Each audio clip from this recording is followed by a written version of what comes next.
You are listening to The Art of Sales. Everyone sells every day, and this is your source for conversational, real-world sales and prospecting methods that you are comfortable using and that get results. You'll help people buy instead of pushing them into being sold. Here's your host, Art Subcheck. A cold contacting approach that should be avoided is just blatantly telling someone that what they're doing is wrong and that you can fix it because of how great you are. I call this the "your baby is ugly" approach. I got a "your baby is ugly" email from a guy who does branding for speakers and consultants. So here's what it consisted of. In the email, he first opened up and tried using some lame humor. And in the email, he said he was doing a website audit of every member of the National Speakers Association, and that this was my lucky day. It was my turn. Actually, I'm not even sure if that was supposed to be humor. I don't know. So then he went on to list about 10 things that were wrong with my homepage. And then finally, he ended with, "And to discuss these, please call me at."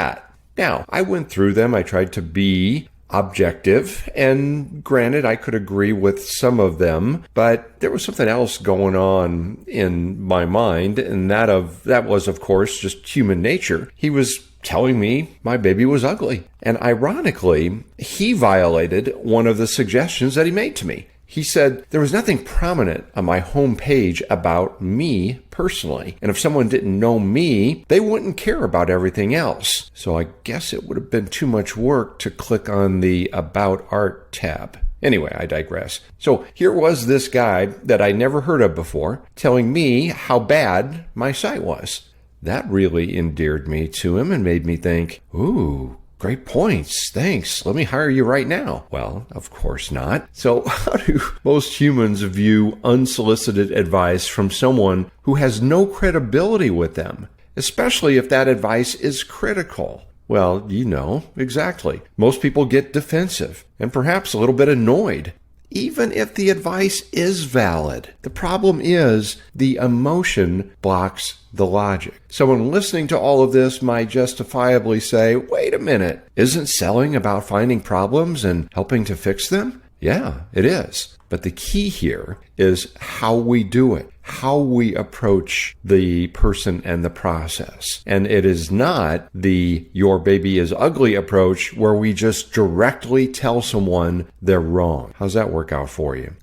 If you do it in any other area of life, right? So we've got to be subtle about it. Create curiosity, get them talking, and then help them realize they have a problem and that they probably should fix it or they'd be better off fixing it. And that methodology really is my smart calling process. It involves truly understanding in advance what could be a problem that the prospect has or might have, or what they could do better. And then in your call or email openings, you've got to establish some social proof, which means what you've done for others similar to them. Then we want to hint at the fact that we know something about them without offending them, but intimating that you might be able to help them fix something or get something. And then, this is the key, get permission to ask questions instead of just giving them what you know and your unsolicited advice. Let me give you an example I came up with of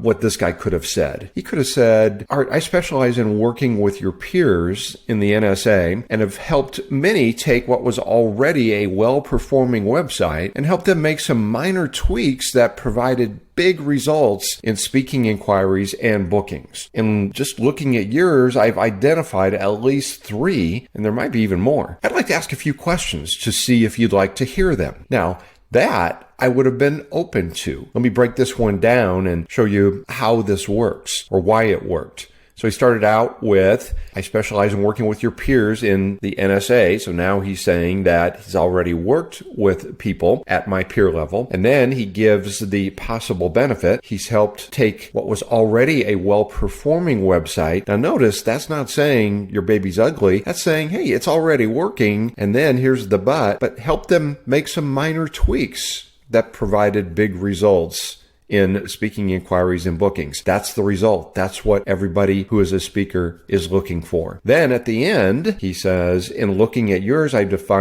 identified at least 3, and there might be even more. So that is now creating curiosity. It's creating an open loop. What is going through my mind after I hear that? Well, I wonder what the 3 are. And now I'm thinking, well, if there's 3, there might be even more. And then he asked a very simple question, which is, I'd like to ask you a few questions to see if you'd like to hear them. And then that would engage me in a conversation. Pretty simple process, kind of the same idea delivered in a much different way that gets better results. Now, I covered a summarized version of this smart calling process with you way back in episode 3. So if you want the summary of that, go back, listen to episode 3. If you want the entire thing, hey, just go pick up a copy of the book. You can get it at Amazon. And if you go through a page I have set up for the book, I've got some additional free training on it there. You'll still buy through Amazon, but it's going to show you on that page how to get that additional free training. And that page is smart-calling.com. smart-calling.com.